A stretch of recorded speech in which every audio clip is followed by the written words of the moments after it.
और 21 साल पुरानी कहानी है ये पूरी। और ये गुलशन कुमार मर्डर केस वो मर्डर केस है जिसमें कत्ल मुंबई में हुआ था, लेकिन जो पार्थिव शरीर है गुलशन कुमार का वो दिल्ली लाया गया था। और एयरपोर्ट पे मैं उस वक्त खड़ा मौजूद था दिल्ली एयरपोर्ट पे, क्योंकि जिस दिन मर्डर हुआ उसी दिन सुबह ये मर्डर हुआ था और शाम तक बॉडी यहाँ आ चुकी थी। और तमाम जो सिंगर और बॉलीवुड के लोग थे वो भी एयरपोर्ट पे थे, जिसमें ज़्यादातर जो जैसे कुमार शानू, अनुराधा पौडवाल और बाकी सोनू निगम, तो ये सारे सिंगर, चूँकि इन सबको मौका दिया था गुलशन कुमार ने। तो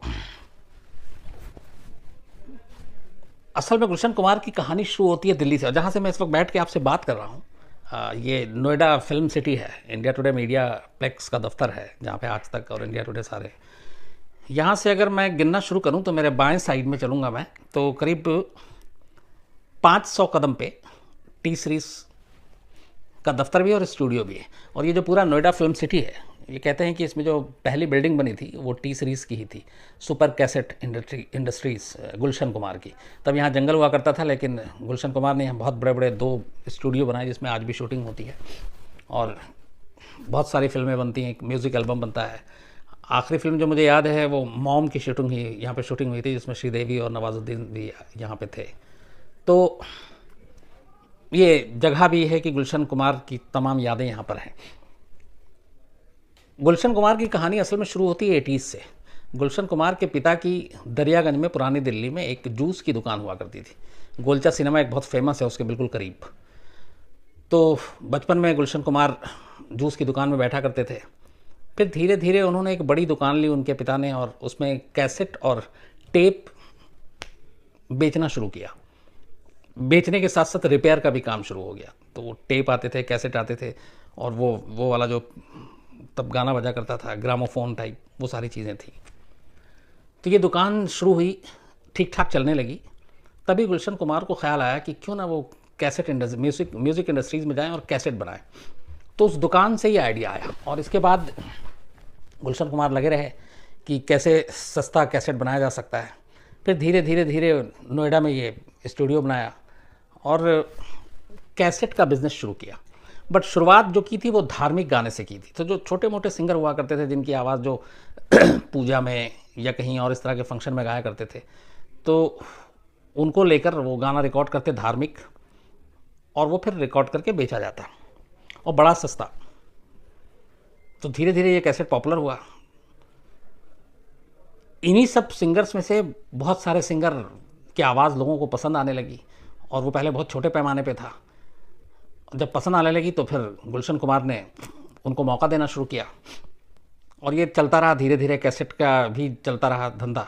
और चूँकि ये कैसेट तब बाकी जो सारे कंपनी थी दूसरी म्यूज़िक कैसेट्स की, उनके रेट ज़्यादा होते थे और ये बड़े सस्ता, मतलब उस वक्त 25-30 रुपये का अगर बाकी मिलता था तो 10 रुपये का टी सीरीज़ का कैसेट मिला करता था। तो एक तरह से क्रांति आ गई थी कैसेट म्यूज़िक इंडस्ट्रीज़ में। तो धीरे धीरे ये धार्मिक और भक्ति गाने के बाद अब कुछ और भी गाने फिर आने लगे, और इसी दौरान कुछ कुछ गाना गाते गाते कुछ लोगों की आवाज़ बड़ी पॉपुलर हो गई, जिनमें अनुराधा पौडवाल, जिनको कहा गया कि लता मंगेशकर जैसी आवाज़ है, सोनू निगम, मोहम्मद रफ़ी की आवाज़ कॉपी पूरी एकदम थी, कुमार शानू, किशोर कुमार की एकदम कॉपी, मुकेश का भी एक वर्ज़न था, इसके अलावा शब्बीर कुमार, मुन्ना अज़ीज़। तो ये सारे जो सिंगर थे ये धीरे धीरे पॉपुलर हो गए। उसके बाद फिर उसी दौरान में एक लाल दुपट्टा मलमल का एक एल्बम आया था जिसमें बाद में फिल्म भी बनी, उसके सारे गाने बड़े हिट हुए, और ये सिंगर भी धीरे धीरे पॉपुलर हो गए। फिर इसी दौरान में बहुत सारे म्यूज़िक डायरेक्टर को भी मौका देना शुरू कर दिया गुलशन कुमार ने, लेकिन वो सारे नए लोगों को ही मौका दिया करते थे। तो उसमें से कई सारे म्यूज़िक डायरेक्टर भी जो है वो धीरे धीरे पॉपुलर हो गए। उनमें से एक नदीम श्रवण, ये 2 थे, नदीम एक अलग और श्रवण अलग। तो इनकी जोड़ी थी, जैसे लक्ष्मीकांत प्यारेलाल और बाकी जो इस तरह के होते। तो इनका भी ठीक ठाक धंधा चल पड़ा। फिर धीरे धीरे बिज़नेस बढ़ता गया। मुंबई में पैर जमाया गुलशन कुमार ने, और वहाँ पे इन्होंने फिर फिल्मी गाने और उसके राइट्स लेने शुरू किए। और थोड़ा वक्त बीता, 90s आया, तो 95, 6, 7 तक मतलब म्यूज़िक इंडस्ट्री पे ये था कि अगर मार्केट 100% जो म्यूज़िक इंडस्ट्री का हुआ करता था उसमें 65% मार्केट टी सीरीज़ के पास था, मतलब गुलशन कुमार के पास। बाकी के 35% बाकी जो म्यूज़िक कंपनी थी उनके पास, जैसे टिप्स हो या सारेगामा या बाकी हो। तो 65% मार्केट पे कब्जा कर लिया था टी सीरीज़ ने, और करीब उस ज़माने में करीब करीब ये 350 करोड़ का इनका टर्नओवर हो गया था, और सारी ज़्यादातर फिल्मों के म्यूज़िक राइट्स टी सीरीज़ को मिलने लगे, और ये सारे सिंगर भी फेमस होने लगे। उसी दौरान एक फ़िल्म आई आशिकी, अभी तो उसका दूसरा वर्जन था, तो वो आशिकी उस ज़माने में जब आई थी उसके सारे गाने बड़े हिट थे। उस फिल्म का म्यूज़िक दिया था नदीम श्रवण ने, और नदीम श्रवण वहीं से बहुत बड़े म्यूज़िक डायरेक्टर दोनों बन गए, और फिर उन्होंने बहुत फिल्में की, सुभाष घई की परदेस की, फिर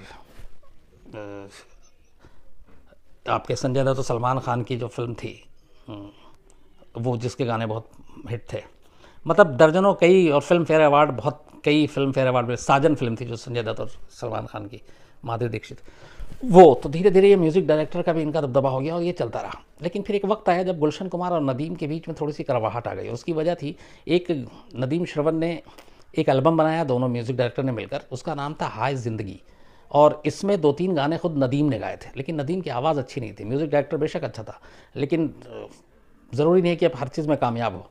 फिर भी हाय ज़िंदगी का कुछ कई दबाव था और दोस्ती थी, तो गुलशन कुमार ने उसके कुछ गानों को प्रमोट किया टी सीरीज़ के ज़रिए, लेकिन वो गाने चले नहीं और वो पिट गए, उसका कोई अच्छा रिस्पॉन्स नहीं आया। तो बाकी के फिर वो प्रमोट करने के लिए दबाव बन रहा था हाय ज़िंदगी के, गुलशन कुमार ने मना कर दिया। और इस दौरान में नदीम श्रवण चूँकि इस्टेब्लिश म्यूज़िक डायरेक्टर हो गए थे, तो गुलशन कुमार की एक ख़ास बात ये थी कि वो फिल्म इंडस्ट्री में हमेशा नए लोगों को ही सिर्फ मौका देना चाहते थे, और जो एक बार स्टार बन गया, बड़ा हो गया, फिर वो धीरे धीरे उससे किनारा कर लेते थे। तो अब यहाँ पे नदीम श्रवण के साथ ये भी था कि जो फिल्में थी वो गुलशन कुमार जो फिल्में बनाते हैं उसमें कोई और डायरेक्टर होता, तो इस तरह से दूरियां बनने लगी। और नदीम को ये लगा कि गुलशन कुमार जो है वो उसका कैरियर ख़राब करना चाहते हैं, और उसे काम भी नहीं दे रहे, उसके गानों को प्रमोट भी नहीं कर रहे हैं, तो ये सारी चीज़ें चल रही थी एक साथ। इसी बीच में अब चूँकि गुलशन कुमार बहुत बड़ा नाम म्यूज़िक इंडस्ट्री में हो चुका था, अंडरवर्ल्ड से गुलशन कुमार को मुंबई में उस वक्त आम बात थी तमाम स्टार्स और इनको धमकी देना और उनसे पैसे लेना, एक्सटॉर्शन मनी। तो कहते हैं कि अंडरवर्ल्ड से फ़ोन गया था, और फ़ोन किया था अबू सालेम ने, और गुलशन कुमार ने कुछ एक्सटॉर्शन के पैसे दिए थे पहली बार में, और ये बात है 96 की, 1996। तो कुछ फ़ोन आया तो कि अंडरवर्ल्ड से ये वो सारी चीज़ें, तो कुछ करोड़ रुपए में वो पैसे दिए गए। इसके बाद फिर दोबारा अब ये जब रिश्ते इधर ख़राब हुए तो नदीम ने जो ये सारी कोर्ट में और वो सारी चीज़ें में कलमबंद है, नदीम को बुरा लगा कि गुलशन कुमार उसका करियर ख़राब कर रहा है और गुलशन कुमार उसे काम नहीं दे रहा, और गुलशन कुमार जो है वो उनके एल्बम को प्रमोट नहीं कर रहा है। तो उसने अंडरवर्ल्ड, नदीम के जो रिश्ते थे वो अंडरवर्ल्ड के साथ थे, ख़ासतौर पर अबू सालेम और अनीस इब्राहिम जो दाऊद इब्राहिम का भाई था। तो उसने अबू सालेम से कांटेक्ट किया, उसने कहा कि ये ऐसे ऐसे कर रहा है तो तुम इसको थोड़ा धमकाओ। तो कहते हैं कि फिर अबू सालेम ने फ़ोन किया, और इस बार उसने कहा कि गुलशन कुमार से कि आप 10 करोड़ रुपए हमें दे दो, अपनी सलामती चाहते हो तो। गुलशन कुमार एक किस्त ऑलरेडी दे चुके थे, हालांकि ये रिकॉर्ड पे नहीं है और पुलिस में भी कोई इसमें कभी कंप्लेंट नहीं की गई, लेकिन जब दूसरी बार आया तो फिर गुलशन कुमार परेशान हो गए, और उस परेशानी में उन्होंने कहा कि मैं अभी दे चुका हूँ, लेकिन उसने कहा कि नहीं आपको देना पड़ेगा। तो अंडरवर्ल्ड का जैसा होता है ये चीज़ें चलती रहीं। गुलशन कुमार ने सेकंड बार में पैसे नहीं दिए। तभी 5 अगस्त 1997 को अबू सलेम फ़ोन करता है गुलशन कुमार को और कहता है कि तुमने पैसे नहीं दिए और तुम देख लो, और तुमने अभी तक पुलिस में भी कंप्लेंट नहीं किया, इसका मतलब तुम हमें सीरियसली नहीं ले रहे हो। ये कोर्ट में बाकायदा गुलशन कुमार के भाई किशन कुमार का स्टेटमेंट है, गवाही है। तो 5 अगस्त 1997 को अबू सालेम ने फ़ोन किया कि पैसे दे दो, नहीं तो अंजाम बुरा होगा, और तुमने पुलिस में भी कंप्लेंट नहीं किया, अंडरवर्ल्ड को तुम हल्के में ले रहे हो, तुम सीरियसली लेना शुरू करो। गुलशन कुमार परेशान हो गए। किशन कुमार को फिर बताया, जिक्र किया ऐसे ऐसे है, तो किशन कुमार ने सुझाव दिया कि आप पुलिस में जाओ। तो गुलशन कुमार ने कहा कि नहीं, पुलिस में अगर जाऊँगा तो ये लोग बड़े ख़तरनाक हैं, फिर और उल्टा पड़ जाएगा, तो वो पुलिस में भी नहीं जाते। 3 दिन बाद 8 अगस्त 1997 को दोबारा अबू सालेम फ़ोन करता है गुलशन कुमार को, कहता है कि 3 दिन बीत गए, अभी तक तुमने दिया नहीं, अब तुम अपने अंजाम के लिए खुद हकदार होगे। और उस वक्त किशन कुमार तब गुलशन कुमार के साथ थे जब ये कॉल आया, और वो सारी बातचीत सुन रहे थे, कोर्ट में बाकायदा गवाही दी। तो उसने फिर ये कहा कि ये सारी चीज़ें यही रह जाएंगी, पैसे दे दो। और साथ में एक चीज़ और थी, उसने कहा कि ये तुम नदीम के म्यूज़िक एल्बम को प्रमोट क्यों नहीं कर रहे हो, उसको प्रमोट करो। अच्छा, ये बात 5 अगस्त को भी कही गई थी। तो गुलशन कुमार ने सफाई दी कि मैंने इधर से उसको प्रमोट की थी उसके कुछ गाने, लेकिन उसका रिस्पांस नहीं आया और मेरे पास बहुत सारे और काम हैं, बहुत सारे म्यूज़िक के जो है फिल्मों के वो हमारे पास राइट्स हैं, तो ये मुमकिन नहीं है और जो चीज़ नाकाम है उसे प्रमोट कैसे कर सकते हैं। तो ये अपनी सफाई दे रहे थे, लेकिन उधर से वो कहा जा रहा था कि नहीं आप प्रमोट करो। तो ये चीज़ें चली और उसकी उसी बीच में ये भी था कि आप जिस फिल्म में संगीत गुलशन कुमार मतलब जो राइट्स लेते हैं म्यूज़िक का, और जिस फिल्म में नदीम श्रवण का म्यूज़िक होता है, आप उन फिल्मों के राइट्स टी सीरीज़ क्यों नहीं लेता है। ये भी था कि गुलशन कुमार जिस फिल्मों में नदीम श्रवण के गाने होते थे बाद में उसके राइट्स लेना छोड़ दिया था, चूँकि 65% मार्केट म्यूज़िक इंडस्ट्री का टी सीरीज़ के पास था। तो ये ऐसे म्यूज़िक डायरेक्टर के लिए थोड़ा सा झटका होता था, क्योंकि 65% जिन जो लोग मार्केट पर कब्जा करके बैठे हैं, अगर वो उनके गानों को प्रमोट ना करें, वो उनका राइट ना लें, तो उनके गाने उतने लोगों तक पहुंच नहीं पाएंगे। उनकी सोच थी। तो ये भी था कि जिस फिल्मों में नदीम श्रवण के गाने होते थे उन फिल्मों के राइट्स भी, उसके म्यूज़िक राइट्स गुलशन कुमार या टी सीरीज़ नहीं लिया करते थे। तो इसके ऊपर भी अबू सालिम ने धमकाया। तो 5 और 8 अगस्त 2 बार धमकाया। अब गुलशन कुमार परेशान थे बहुत। उन्होंने 1-2 अपने करीबी दोस्तों से बात की, किशन कुमार जो भाई है उनसे जिक्र किया। सब ने यही सुझाव दिया कि आप पुलिस में कंप्लेंट करो, लेकिन गुलशन कुमार का मानना था कि पुलिस में जाने का मतलब है अंडरवर्ल्ड से सीधे सीधे 2-2 हाथ करना और मामला और बिगड़ जाएगा। तो वो अभी सोच ही रहे थे कि क्या करना है आगे, किसी से राह सलाह लूँ, मशवरा लूँ। इसी बीच 12 अगस्त आ जाता है 1997। 5 और 8 अगस्त को फ़ोन पे धमकी आती है और 12 अगस्त मतलब 8 और 4 दिन के बाद जुहू में एक मंदिर है बहुत छोटा सा। अतः गुलशन कुमार बहुत ही धार्मिक प्रवृत्ति के शुरू से रहे। आपको जम्मू में जो मंदिर है आप सभी जानते हैं कि वहाँ टी सीरीज़ हर दिन लोगों को खाना खिलाता, और ये तो धर्म कर्म के काम में बहुत ज़्यादा इन्वॉल्वमेंट था गुलशन कुमार का। तो जुहू में ही एक छोटा सा मंदिर था जो स्लम के बीच में था। तो वहाँ कभी एक आध बार गए होंगे शुरू में गुलशन कुमार, उसके बाद पता नहीं उस मंदिर से उनको ज़्यादा ही कुछ प्यार हो गया और आस्था हो गई। तो फिर वो पाबंदी से जाने लगे और फिर उस मंदिर को बहुत खूबसूरत उन्होंने अपने पैसे से बनवाया, मार्बल लगाए महंगे महंगे और सब कुछ। और ये जब मंदिर को ठीक ठाक पूरे बना दिया तो वहाँ के लोकल के लोग भी खुश हो गए, गुलशन कुमार को सब जानते भी थे। तो गुलशन कुमार की एक ज़िंदगी की रूटीन हो गई कि जब भी वो मुंबई में रहते तो सुबह और शाम 2 दिन ज़रूर मंदिर जाते, 2 वक्त। टाइम फिक्स नहीं था, कभी 6 बजे, कभी 7, कभी 8, कभी 9-10, शाम को भी कोई टाइम फिक्स नहीं था। लेकिन मुंबई में है तो जाएंगे 2 वक्त ज़रूर उस मंदिर में जो जुहू में था। तो 12 अगस्त 1997 की सुबह भी गुलशन कुमार उठते हैं और 10:10 पर घर से निकलते हैं और वो घर के एकदम बिल्कुल पास में चूँकि मंदिर है तो वो मंदिर के अंदर जाते हैं, अपना पूजा वूजा पाठ करते हैं।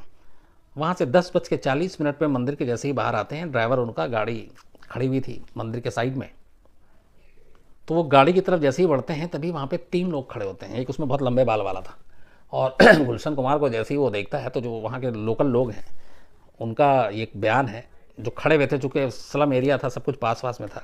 तो उनमें से एक जो लंबे बाल वाला है वो गुलशन कुमार को कहता है कि पूजा पाठ बहुत हो गई, अब बाकी की पूजा तो ऊपर जाकर करना। और उसके बाद वो पिस्टल निकालता है और सीधे फायर कर देता है।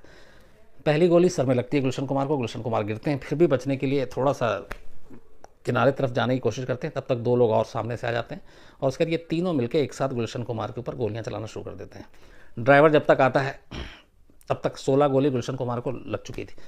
ड्राइवर भी घायल हो जाता है गोलीबारी में। फिर उसके बाद वो आराम से वहाँ से एक थोड़ी दूर पे एक टैक्सी खड़ी थी, टैक्सी के ड्राइवर को वो तीनों बाहर निकालते हैं और टैक्सी में बैठते हैं और आराम से चले जाते हैं। टैक्सी के ड्राइवर ने भी देख लिया था कि इनके हाथ में एक रिवॉल्वर है, वो कुछ विरोध भी नहीं करता। तो वो पैदल आए थे, वहीं इंतज़ार कर रहे थे क्योंकि उन्हें मालूम था कि गुलशन कुमार का रूटीन क्या है इस मंदिर में। अगर सुबह नहीं आए, शाम नहीं तो शाम को आएंगे, शाम नहीं तो सुबह, लेकिन वो दोनों वक्त जाते थे और मुंबई में है तो दोनों वक्त। तो उन्हें बड़ा ईजी लोकेशन, टारगेट सब कुछ मालूम था। उसके बाद वो टैक्सी से तीनों जो किलर थे वो निकल लेते हैं। फिर गुलशन कुमार को फ़ौरन हॉस्पिटल ले जाया जाता है, लेकिन हॉस्पिटल में उन्हें ब्रॉड डेड बताया जाता है। फिर ड्राइवर का बयान होता है, बाकी पड़ोसियों के बयान होते हैं और तब तक ये खबर फैल गई।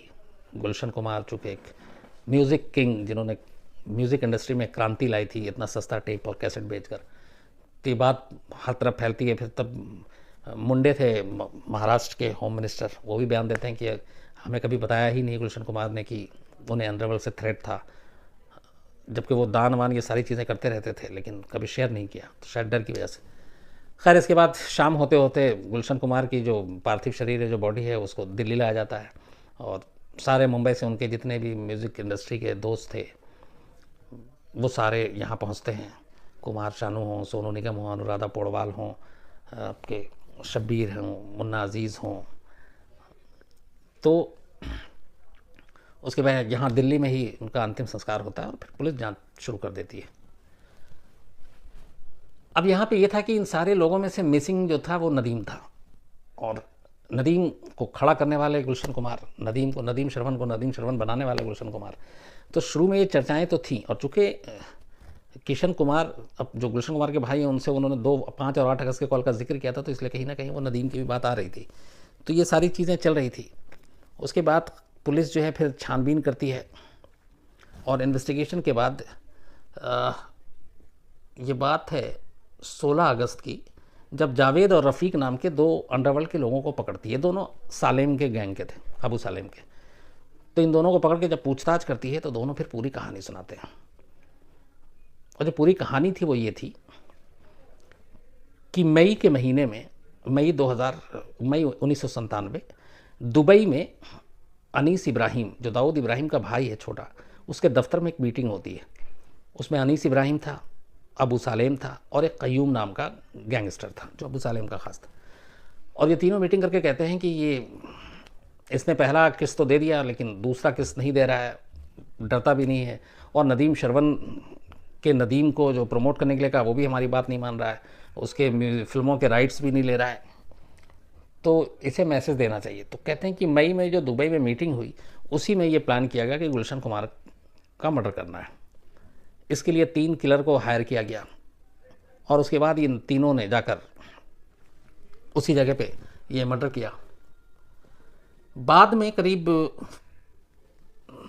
उसके थोड़े के दिन के बाद दाऊद मर्चेंट एक ख़ास था इसमें, जो 3 लोग थे उनमें से एक था जिसने गोली चलाई थी, और दाऊद इब्राहिम का खास था, अबू सलेम का खास था, क्योंकि अबू सलेम दाऊद इब्राहिम के लिए काम करता था।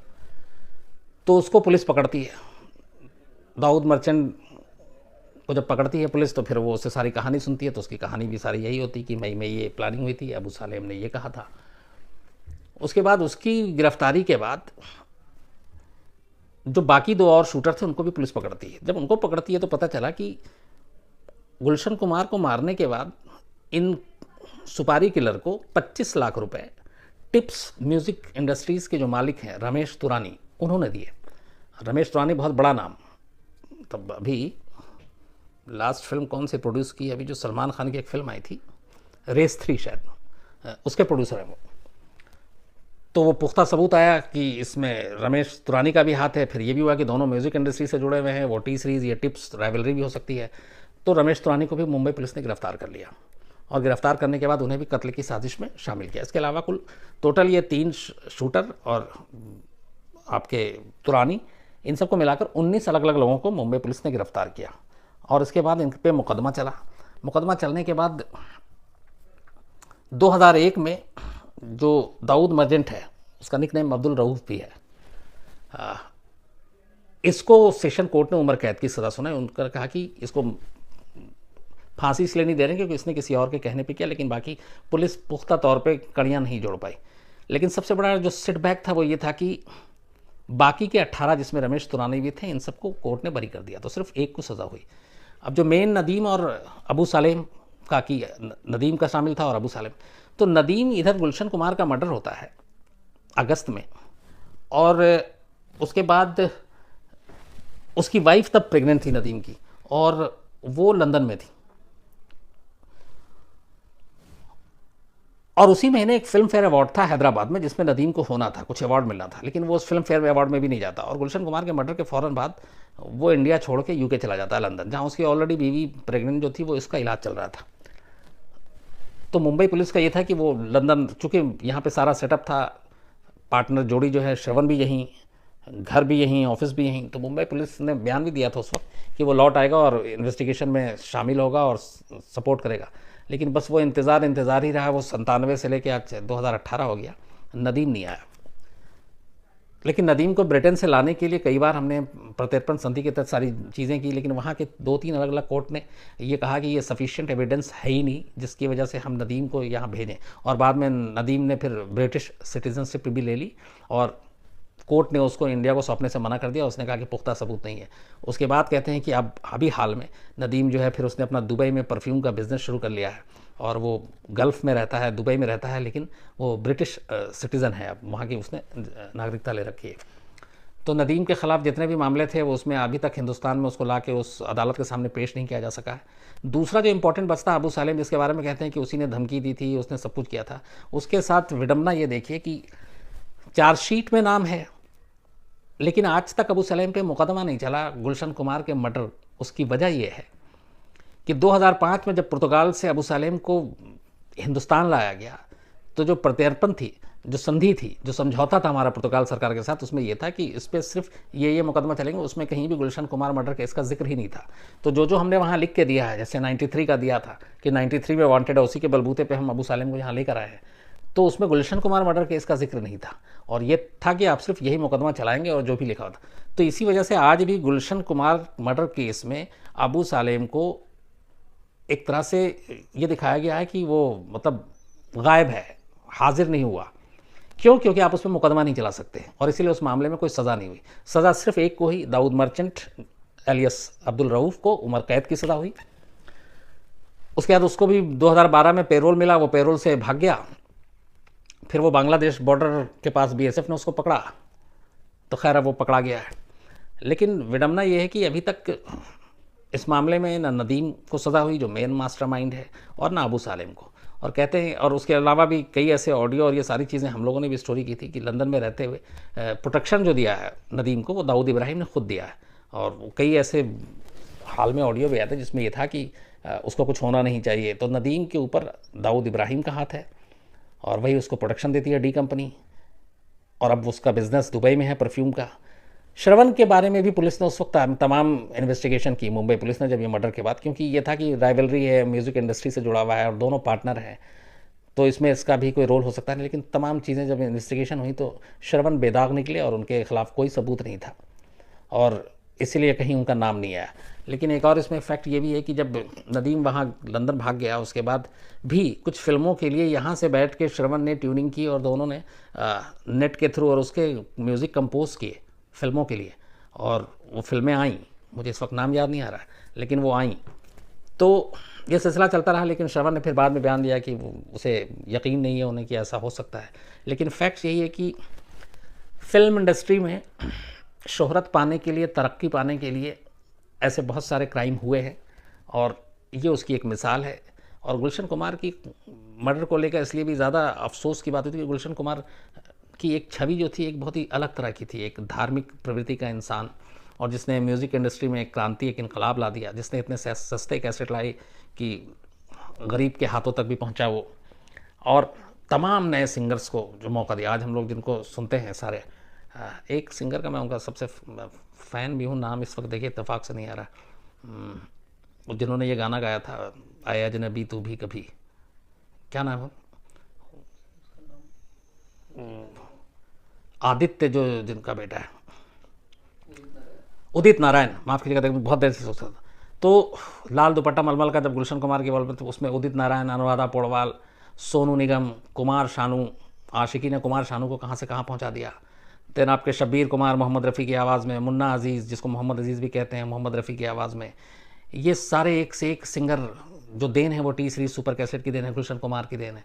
फिर नदीम, श्रवण, इसके अलावा आनंद मिलिंद और ऐसे तमाम जो म्यूज़िक डायरेक्टर है, ये भी गुलशन कुमार की देन है। लेकिन गुलशन कुमार की ये थी कि वो हमेशा नए आवाज़, नए टैलेंट, नए म्यूज़िक डायरेक्टर को तलाशते और उन्हें मौका देते, और फिर वो हिट हो जाते, फिर वो किसी और के नए की तलाश में चले जाते। और शायद उनकी यही आदत और उनकी यही फितरत जो थी कि नए लोगों को मौका दे के फिर जैसे वो इस्टेब्लिश हो जाए, कहीं और बढ़ जाओ। नदीम को उनका दुश्मन बना दिया, और नदीम को लगा कि अब ये उनका करियर ख़राब कर रहा है, और नदीम ने इसी वजह से ये सारी अंडरवर्ल्ड का सहारा लिया, और फिर गुलशन कुमार की जो है इसमें मर्डर करवाया उसने। तो ये थी पूरी गुलशन कुमार की कहानी।